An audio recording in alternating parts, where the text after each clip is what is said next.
A Dark Brown Dog by Stephen Crane. A child was standing on a street corner. He leaned with one shoulder against a high board fence and swayed the other to and fro, the while kicking carelessly at the gravel. Sunshine beat upon the cobbles, and a lazy summer wind raised yellow dust which trailed in clouds down the avenue. Clattering trucks moved with indistinctness through it. The child stood dreamily gazing. After a time, a little dark brown dog came trotting with an intent air down the sidewalk. A short rope was dragging from his neck. Occasionally, he trod upon the end of it and stumbled. He stopped opposite the child, and the two regarded each other. The dog hesitated for a moment, but presently he made some little advances with his tail. The child put out his hand and called him. In an apologetic manner, the dog came close, and the two had an interchange of friendly pattings and waggles. The dog became more enthusiastic with each moment of the interview, until, with his gleeful caperings, he threatened to overturn the child. Whereupon the child lifted his hand and struck the dog a blow upon the head. This thing seemed to overpower and astonish the little dark brown dog and wounded him to the heart. He sank down in despair at the child's feet. When the blow was repeated, together with an admonition in childish sentences, he turned over upon his back and held his paws in a peculiar manner. At the same time, with his ears and his eyes, he offered a small prayer to the child. He looked so comical on his back, and holding his paws peculiarly, that the child was greatly amused and gave him little taps repeatedly to keep him so. But the little dark brown dog took this chastisement in the most serious way, and no doubt considered that he had committed some grave crime, for he wriggled contritely and showed his repentance in every way that was in his power. He pleaded with the child and petitioned him and offered more prayers. At last the child grew weary of this amusement and turned toward home. The dog was praying at the time. He lay on his back and turned his eyes upon the retreating form. Presently he struggled to his feet and started after the child. The latter wandered in a perfunctory way toward his home, stopping at times to investigate various matters. During one of these pauses, he discovered the little dark brown dog who was following him with the air of a footpad. The child beat his pursuer with a small stick he had found. The dog lay down and prayed until the child had finished and resumed his journey. Then he scrambled erect and took up the pursuit again. On the way to his home, the child turned many times and beat the dog, proclaiming with childish gestures that he held him in contempt as an unimportant dog, with no value save for a moment. For being this quality of animal, the dog apologized and eloquently expressed regret, but he continued stealthily to follow the child. His manner grew so very guilty that he slunk like an assassin. When the child reached his doorstep, the dog was industriously ambling a few yards in the rear. He became so agitated with shame when he again confronted the child that he forgot the dragging rope. He tripped upon it and fell forward. The child sat down on the step, and the two had another interview. During it, the dog greatly exerted himself to please the child. He performed a few gambols with such abandon that the child suddenly saw him to be a valuable thing. He made a swift, avaricious charge and seized the rope. He dragged his captive into a hall and up many long stairways in a dark tenement. The dog made willing efforts, but he could not hobble very skillfully up the stairs because he was very small and soft, and at last the pace of the engrossed child grew so energetic that the dog became panic-stricken. In his mind, he was being dragged toward a grim unknown. His eyes grew wild with the terror of it. He began to wiggle his head frantically and to brace his legs. The child redoubled his exertions. They had a battle on the stairs. The child was victorious because he was completely absorbed in his purpose, and because the dog was very small. He dragged his acquirement to the door of his home, and finally with triumph across the threshold. No one was in. The child sat down on the floor and made overtures to the dog. These the dog instantly accepted. He beamed with affection upon his new friend. In a short time they were firm and abiding comrades. When the child's family appeared, they made a great row. The dog was examined and commented upon and called names. Scorn was leveled at him from all eyes, so that he became much embarrassed and drooped like a scorched plant. But the child went sturdily to the center of the floor and, at the top of his voice, championed the dog. It happened that he was roaring protestations, with his arms clasped about the dog's neck, when the father of the family came in from work. The parent demanded to know what the blazes they were making the kid howl for. It was explained in many words that the infernal kid wanted to introduce a disreputable dog into the family. A family council was held. On this depended the dog's fate, but he in no way heeded, being busily engaged in chewing the end of the child's dress. The affair was quickly ended. The father of the family, it appears, was in a particularly savage temper that evening, and when he perceived that it would amaze and anger everybody if such a dog were allowed to remain, he decided that it should be so. The child, crying softly, took his friend off to a retired part of the room to hobnob with him, while the father quelled a fierce rebellion of his wife. So it came to pass that the dog was a member of the household. He and the child were associated together at all times, save when the child slept. The child became a guardian and a friend. If the large folk kicked the dog and threw things at him, the child made loud and violent objections. Once when the child had run, protesting loudly, with tears raining down his face and his arms outstretched to protect his friend, he had been struck in the head with a very large saucepan from the hand of his father, enraged at some seeming lack of courtesy in the dog. Ever after, the family were careful how they threw things at the dog. Moreover, the latter grew very skillful in avoiding missiles and feet.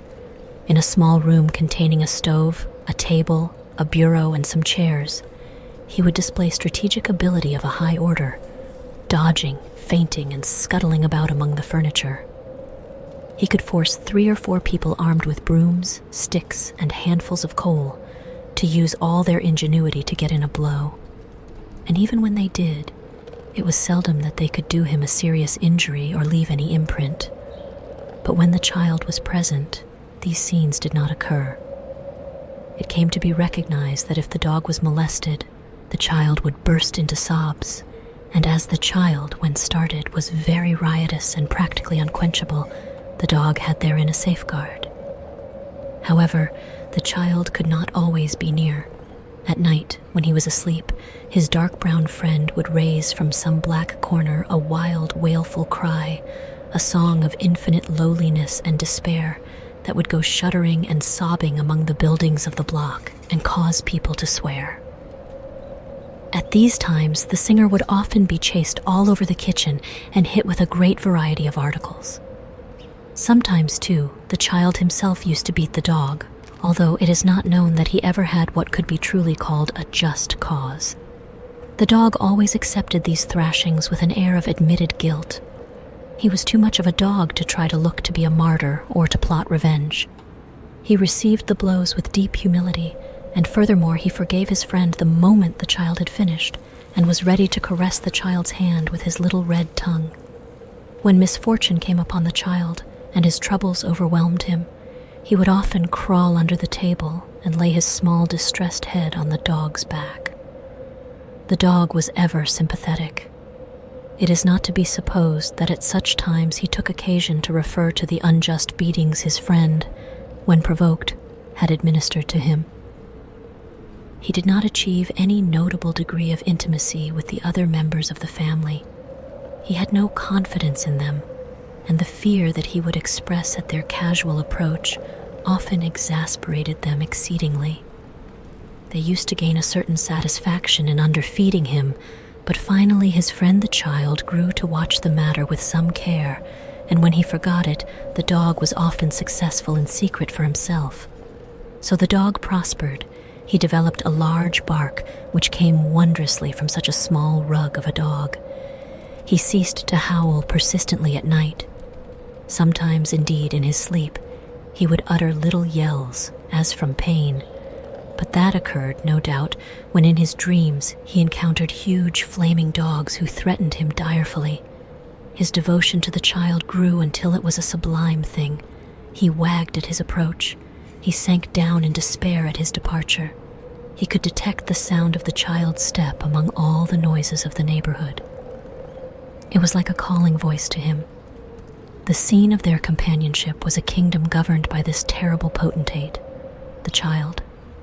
But neither criticism nor rebellion ever lived for an instant in the heart of the one subject.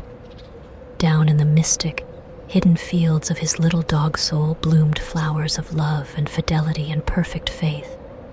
The child was in the habit of going on many expeditions to observe strange things in the vicinity. On these occasions, his friend usually jogged aimfully along behind. Perhaps, though, he went ahead. This necessitated his turning around every quarter minute to make sure the child was coming. He was filled with a large idea of the importance of these journeys. He would carry himself with such an air. He was proud to be the retainer of so great a monarch. One day, however, the father of the family got quite exceptionally drunk. He came home and held carnival with the cooking utensils, the furniture, and his wife. He was in the midst of this recreation when the child, followed by the dark brown dog, entered the room. They were returning from their voyages. The child's practiced eye instantly noted his father's state. He dived under the table where experience had taught him was a rather safe place. The dog, lacking skill in such matters, was, of course, unaware of the true condition of affairs. He looked with interested eyes at his friend's sudden dive. He interpreted it to mean joyous gamble. He started to patter across the floor to join him. He was the picture of a little dark brown dog en route to a friend. The head of the family saw him at this moment. He gave a huge howl of joy and knocked the dog down with a heavy coffee pot. The dog, yelling in supreme astonishment and fear, writhed to his feet and ran for cover. The man kicked out with a ponderous foot. It caused the dog to swerve as if caught in a tide. A second blow of the coffee pot laid him upon the floor. Here the child, uttering loud cries, came valiantly forth like a knight. The father of the family paid no attention to these calls of the child, but advanced with glee upon the dog. Upon being knocked down twice in swift succession, the latter apparently gave up all hope of escape. He rolled over on his back and held his paws in a peculiar manner. At the same time, with his eyes and his ears, he offered up a small prayer. But the father was in a mood for having fun, and it occurred to him that it would be a fine thing to throw the dog out of the window. So he reached down and, grabbing the animal by a leg, lifted him, squirming, up. He swung him 2 or 3 times hilariously about his head, and then flung him with great accuracy through the window. The soaring dog created a surprise in the block. A woman watering plants in an opposite window gave an involuntary shout and dropped a flower pot. A man in another window leaned perilously out to watch the flight of the dog.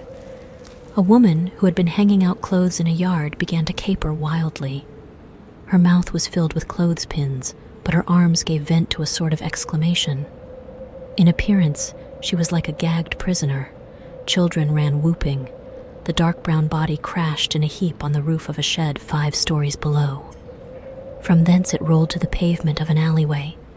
The child in the room far above burst into a long dirge-like cry and toddled hastily out of the room. It took him a long time to reach the alley, because his size compelled him to go downstairs backward, 1 step at a time, and holding with both hands to the step above. When they came for him later, they found him seated by the body of his dark brown friend.